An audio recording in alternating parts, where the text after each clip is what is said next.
Everybody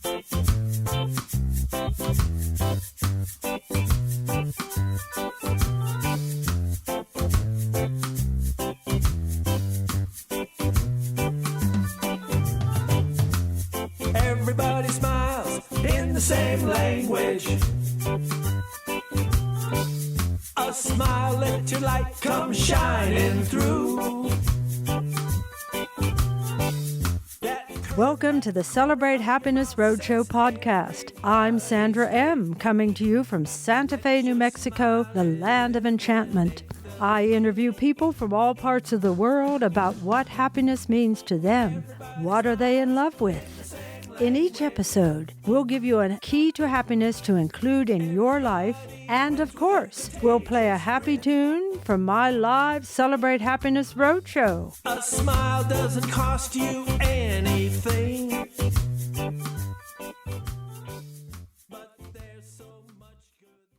Welcome to the third season of the Celebrate Happiness Roadshow podcast.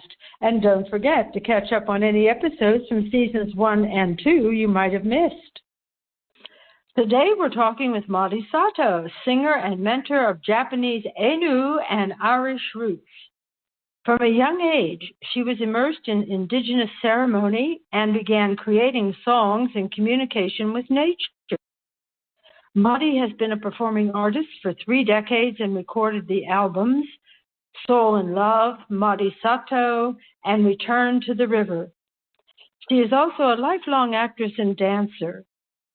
Madi guides women to awaken and empower their voices through her song carrier programs.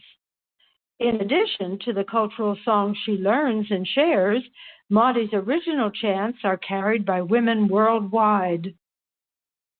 Madi and her husband, Timothy McLaughlin, poet and storyteller, founded Praising Earth, located in Santa Fe, New Mexico.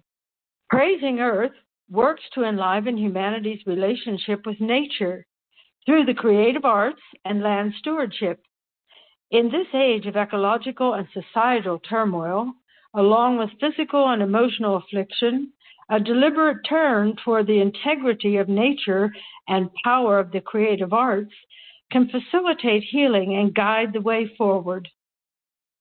To learn more, visit www.praisingearth.org. Welcome, Madi, to the Celebrate Happiness Roadshow podcast.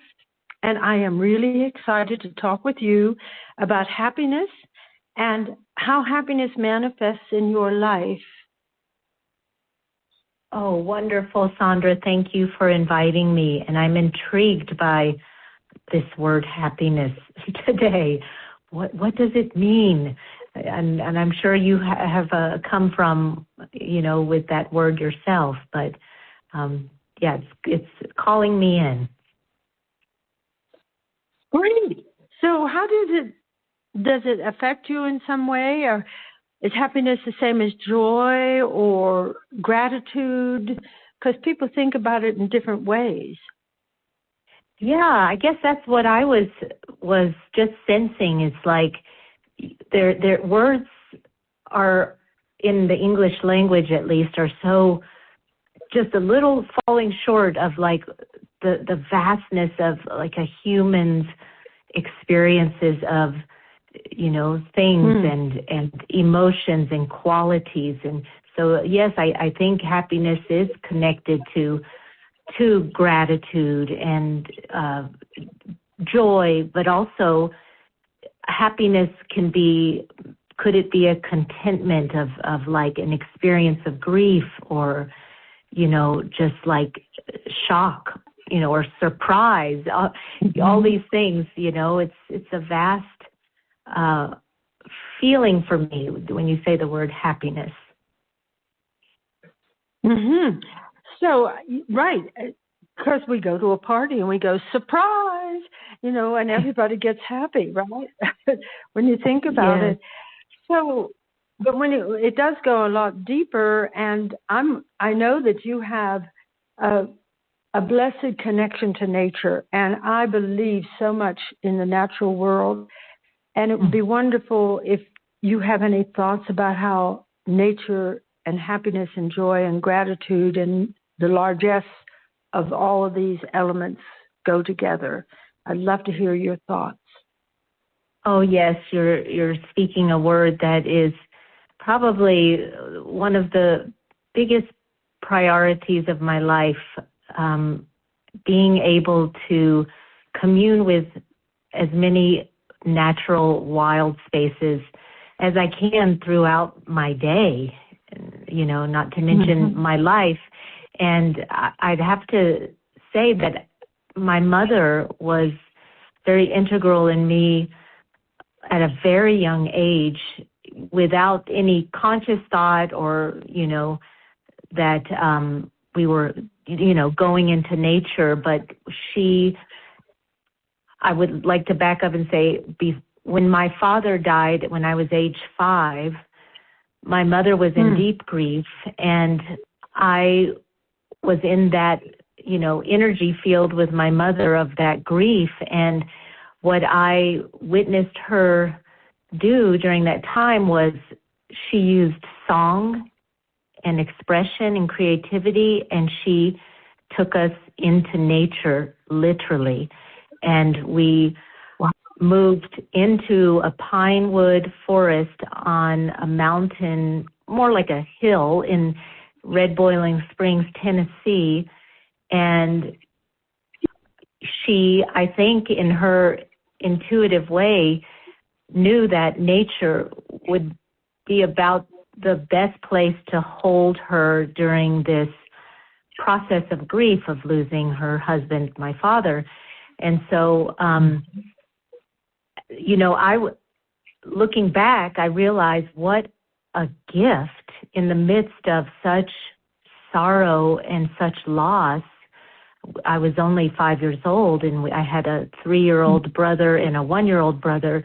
And my mother became a single mother suddenly. So she literally took us out of a home, a literal 4 walls and bathroom, running water and electricity, and took us out into the woods. And I remember the first night we arrived on this land, a little piece of land that she found. That first night, the darkness was coming before we had time to put up our tents. And guess what happened that night? It snowed.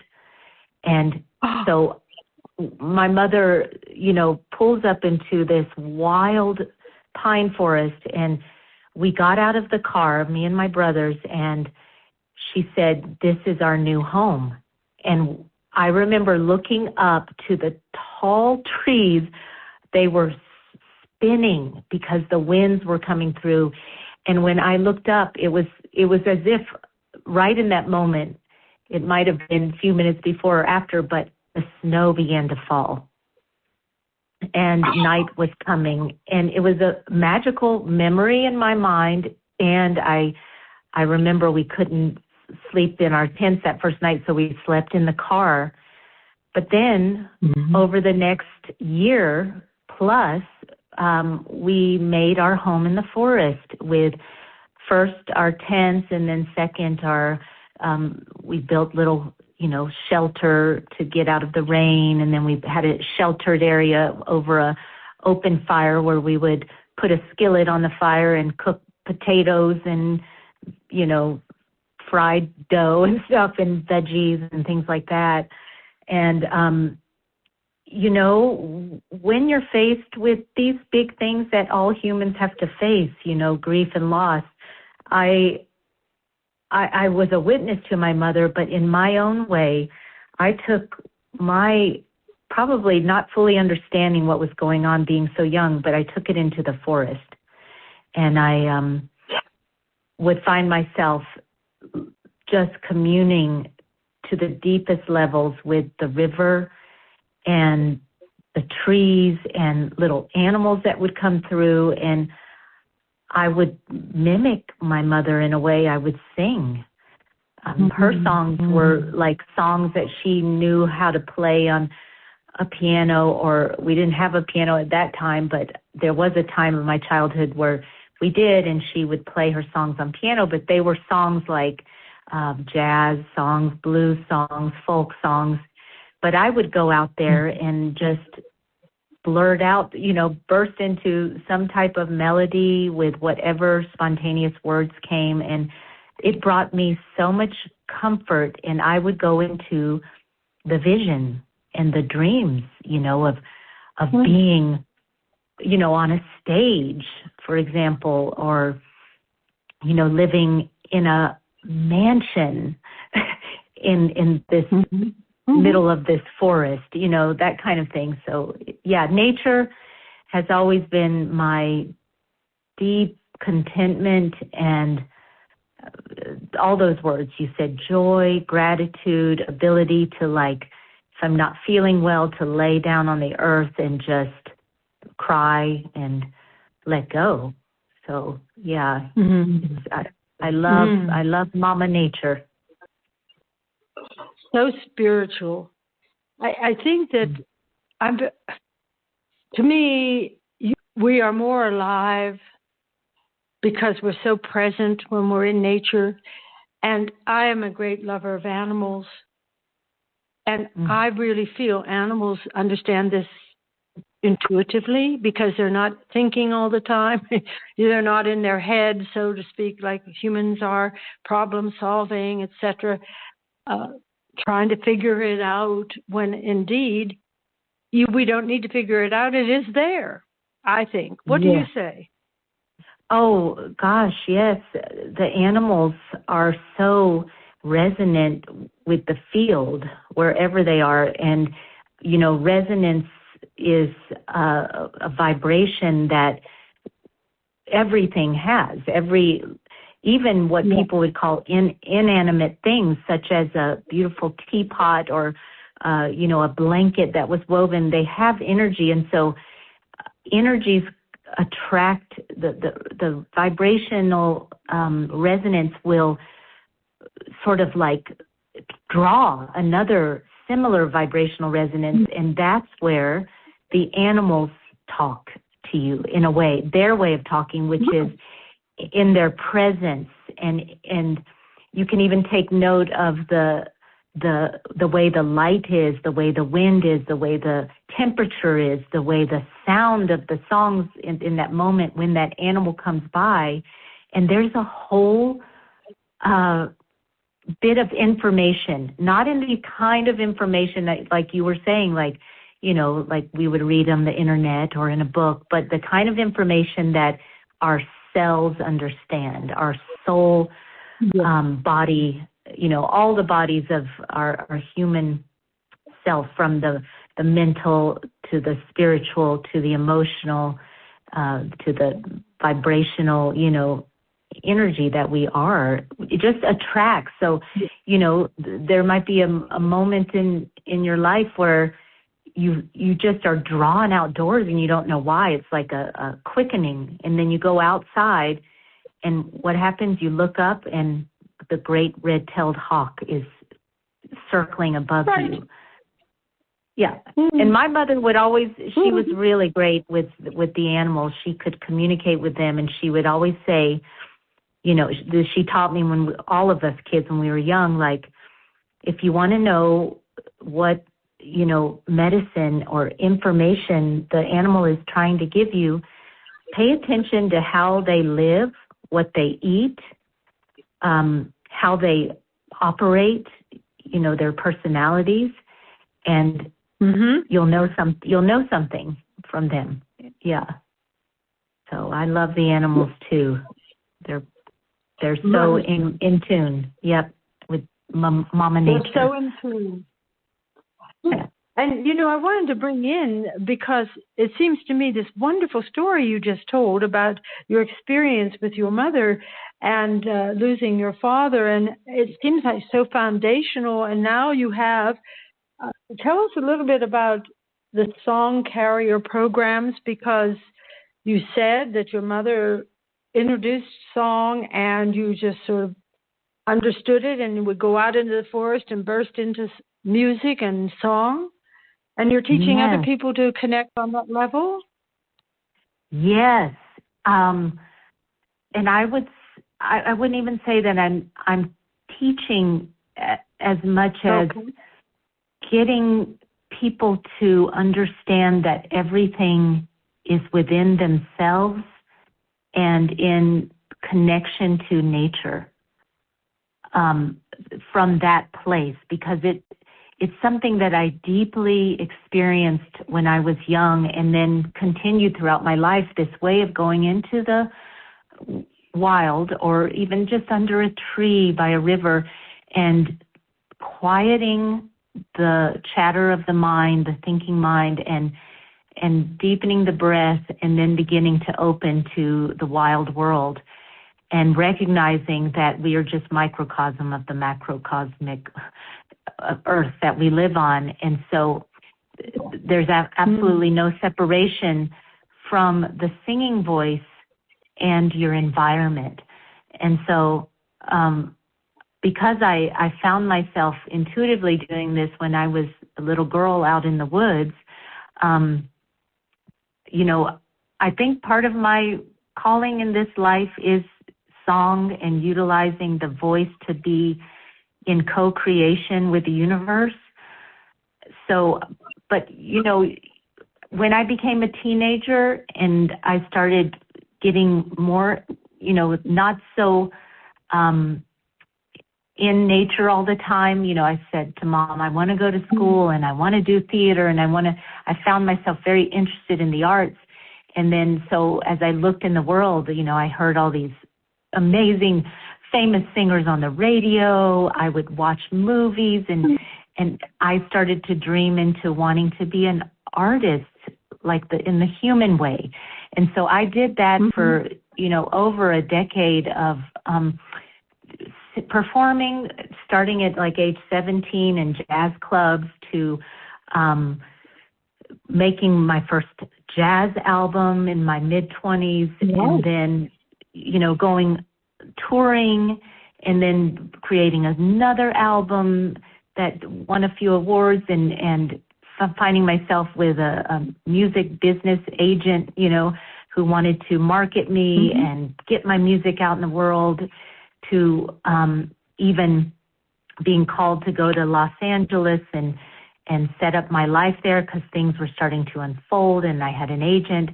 And then Providence stepped in, I feel, in fact, I want to say it was the ancestors, my Japanese ancestors were like calling me to return to Japan. I got an invitation from a dear friend who worked in Japan. She's an American, and said, hey, I know you're half Japanese and you've spoken of, being there as a kid, but have you gone back? And I have an extra bedroom in the place that I'm staying in. Would you like to go to Japan with me?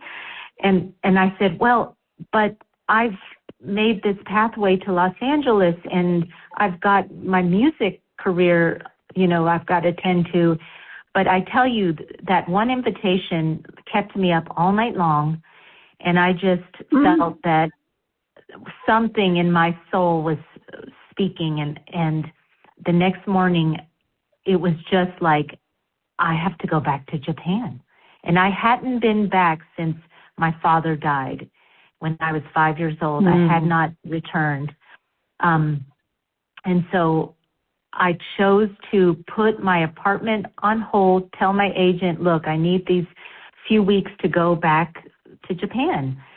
And as fate would have it, and I know you know about this stuff, Sandra, like, there are never any accidents or timing is never, off in a destined life. And so I arrived in Japan, and I didn't even let my family know because we had lost touch over all the years. And I'm literally coming off the airplane. I'm seeing this sea of black hair, like my black hair.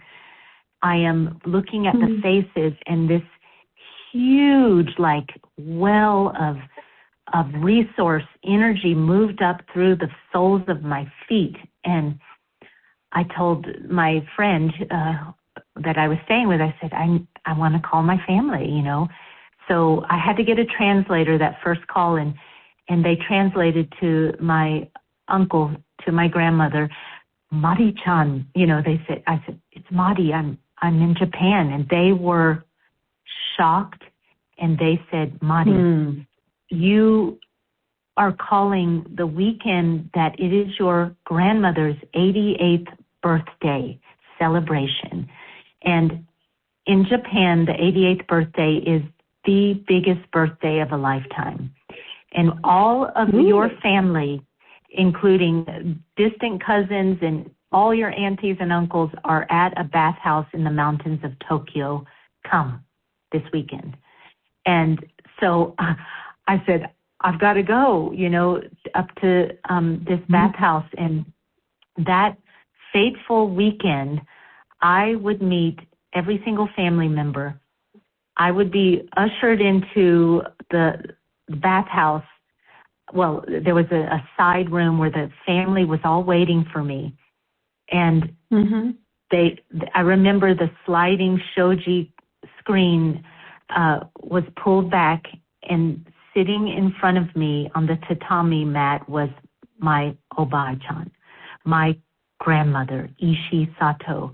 And I was overwhelmed with feeling, and I reached out with my arms to give her the biggest hug, but she was on her knees and went into a full bow on the tatami mat, and all I could do was drop to my knees and follow her bow. Wow. And by the time we sat up, we were staring into each other's eyes, and there was this recognition, and she was crying and I was crying, and she just started rattling off in the fastest Japanese about my father, and oh my gosh, you're back. And she just started showering me with gifts, and it was my return to my homeland. And that fateful trip introduced me to my traditional music of Japan. I went to the temple where all my ancestors of the last 400 years are housed in this temple, and they're all, in these little altars in the temple. And so it was a huge homecoming. I was taken to hear, some traditional music. I remember weeping, like if I had been raised in Japan, I would have sung this. It sounds like the blues. It's the Nihon Minyo folk songs of Japan. And so I asked my Aunt Kyoko-san, I said, what is this music? Oh, this music is Nihon Minyo, the folk songs, and that musician on the stage lives behind my house through the rice field. I will take you to her. And this was my first introduction and what would be a decade of focusing in on traditional Japanese music. And in a way, sort of I had to do a ceremony when I got home of thank you, American Western music, R&B, gospel, jazz, blues, for all you have given me, and I've loved singing you, but I want to just sing my traditional music. And so I studied for over a decade that music and ended up making an album of those songs from my village, and now I'm wanting to blend it all together. The and jazz that's what and I thought. All of that. Yes. So I'm just thinking, it's interesting how that was a big turning point to come back to your internal sense of happiness, joy, gratitude, contentment, alignment, whatever word you want to use. And now you're showing or helping all of us with the Song Carrier program, the ecstatic dance in nature. I know that you talked about that in previous shows that I've heard you speak about. I've seen you perform, and you also, seems to me, you've recreated now I'm going to say this incorrectly, but Rio and Medio, how do you say that? Rio and Medio.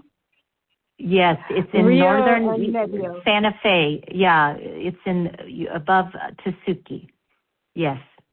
So it's like recreating that forest that you were in and 5 years old. You got that right, Sandra. That's what I'm hearing. Ever since I had to leave the forest, around the teenage age, to go into studies in college and to start to record and tour and live my life, I have always had the prayer in my heart, I must come back to the forest.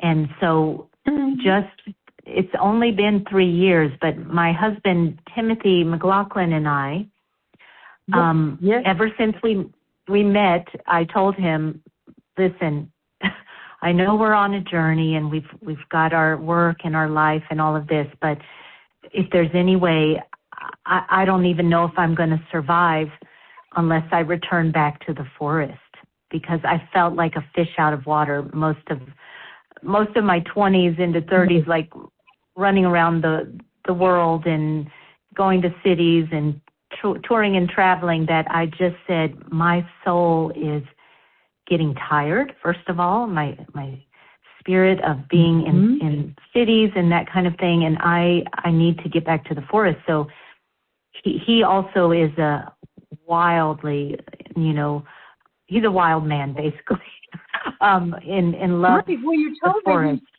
you said, I looked at your website, he's the green man, right? What does that mean, the green man? Yes, what does that mean? There is an archetype known as the green man in all cultures. Actually, they have different names for him, but from my husband's Irish Polish background, the green man is very prevalent in Europe, and it's basically more vegetal than human, more animal than human, and is total oneness with the Mother Earth.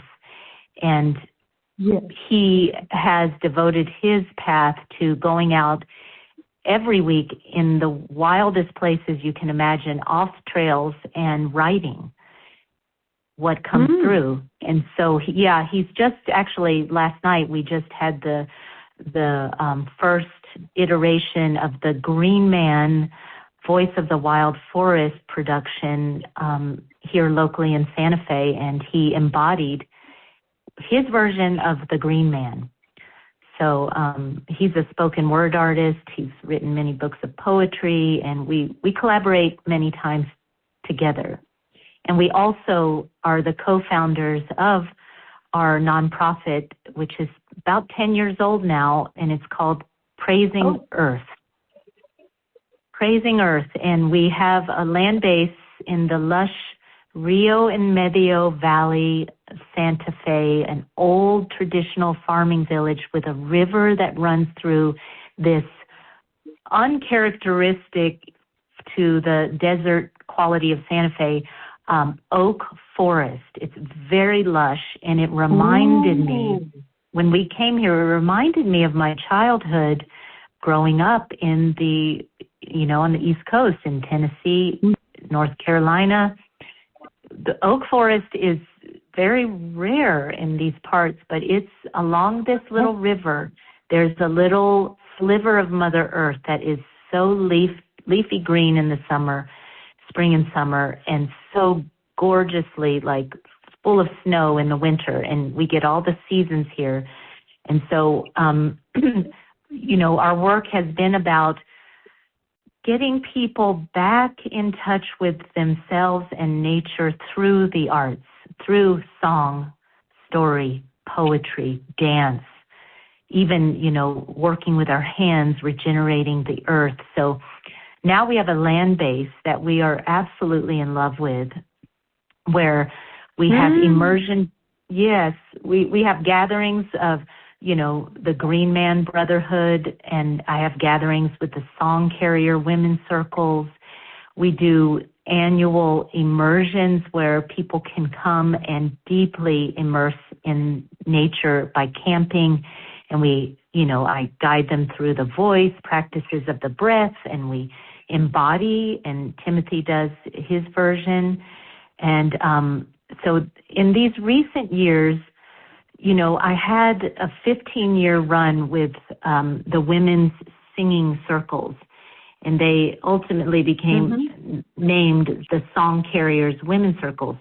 And they were very vibrant, and little communities spawned off of the home community here in Santa Fe, and women were experiencing just such vitality of community by doing this work. So, but during COVID, as we all were a part of, things changed. And we tried to keep things going, the gatherings and all that, but little by little it was being shown, okay, people are getting a little bit more insular, things are going online, and I heard deep in my heart, it was time to liberate. if that's the word. And I remember, that COVID initiation for all of us, for me, the way I saw it was like an opportunity to get really real about life and, tend to the priorities. And so I actually stopped doing the circles for about 3 years during that time. And what happened was I realized that we all do this in some level in our society. You're just going so fast and working so hard, and the Western culture just keeps you like, you got to work, you got to keep that going. And COVID was the opportunity to stop and take a sabbatical, because I had really not stopped since I started singing at age 17 in clubs till COVID hit, and I have a family of 3 kids, and I was like, this is the priority. First of all, my health and my body and the family and the kids and the land.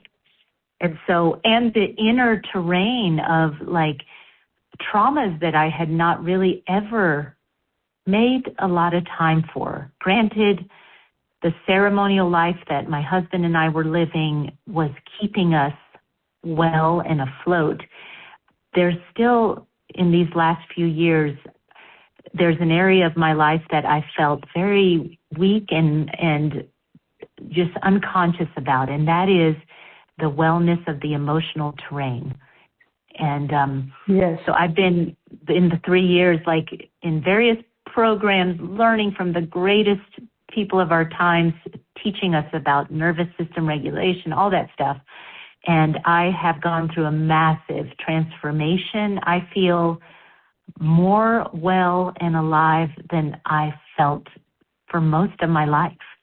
And this transformation took place because I stopped, I paused the work, which I love, but I needed to take care of myself. And so only recently, in fact, a few months ago, I am emerging again and starting to guide women's circles and what you were naming, the Not Talk Rock ecstatic dance. And we're going to be having our next one actually in our oak forest by the river. And I know, and we're going to reinstate, the immersion programs again, and we're different. Every single human that went through what we went through has deeper understanding, I think, on many levels of what's really important in life, So I want to hold a space for women, and my husband is like-minded in that way. We're here knowing that we have a treasure of land that not only will it provide healing for others and that remembrance, but when humans show up in that way, they actually are healing the land. And we become like a vortex or an origin spot where the vibration goes out into the universe and heals other places remotely. That's how it works. So exactly. I wanted to just say something. If people wanted to be in connection with some of your upcoming events, do they go to praisingtheearth.com? What is the website? The website is praisingearth.org. We are a nonprofit, 501c3. Okay. And they can find me there. Okay. Also, I have a little presence. It's not my most favorite on Facebook spot, but Facebook and Instagram, if you look up Madi Sato, and Timothy McLaughlin and Praising Earth, all of those things, you'll find us somewhere on the internet. And, it's interesting because everything's gone online, and I really didn't make that leap. And so what I feel we're holding as a treasure is the embodied, in nature, real life, presence that I think is going to be the gold of the world. According to the indigenous elders, we need to have a place on land. We need water. We need community. Yes.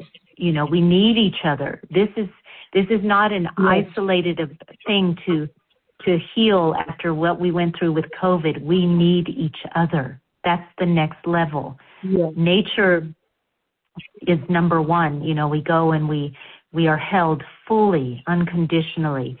But then the human family, there's been a need for repair and a return, I believe, to each other in that way, in person. Yes, who would have thought? Stay human. Yeah. We need to stay human. Mm-hmm. Yes, I agree. That's right. Yes. So we have come to the end of our time together, and I love the way you have just summed everything up. That we need to stay together. A community is the way we're social animals. Is there a comment you'd like to leave us with before we close? Yes. When you said that word, we need each other, community. I also feel that idea has transformed in these years, and the first community is your very own body. The trillions of cells that are communicating, the way the blood is the river, of the earth. Mm-hmm. All of these, like I said in the beginning, we are the microcosm of the macrocosmic universe and earth. And so I think we found, because when COVID hit, there was a big urge to create community and be even more robust with more humans and more community, but it's on all levels. When we are finding a way of wholeness in community within our own bodies, then I think from there, at least I have a prayer that healthy community can spring from there, from loving ourselves, from tending to ourselves, and having great reverence that we don't know. We are at the mercy, and we are also totally interdependent, interconnected to nature. And so begin to just every sunrise and every sunset, if we could do that one thing, all the information we would ever need is there in those thresholds for us humans. And just to sit and breathe, take it in, stretch your body, wiggle your toes, blink your eyes and realize you are gifted to be in this human body, and give gratitude. Thank you so much, Madi. That was such a beautiful way of ending. I look forward to sometime coming to your place. Yes, Sandra, always a delight to be in your presence. Thank you.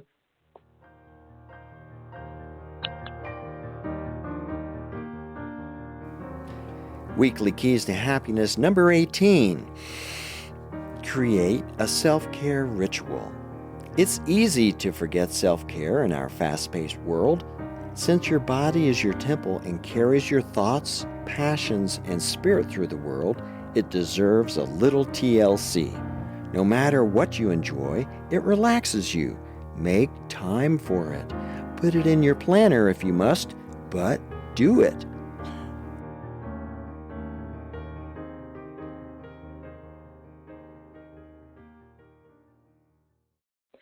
Newsflash, please sign up for your copy of our Keys to Happiness at sandramcknight.com. Thank you for tuning into Season 3 of the Celebrate Happiness Roadshow podcast. And if you enjoyed the conversation, please help spread the word by sharing with your friends and family. And don't forget to catch up on any episodes from Seasons 1 and 2 that you might have missed. Before we go, I'd like to thank today's guest, Madi Sato, for sharing her happiness story. And to share your happiness story on the Celebrate Happiness Roadshow podcast, send an email to sandra@sandramcknight.com.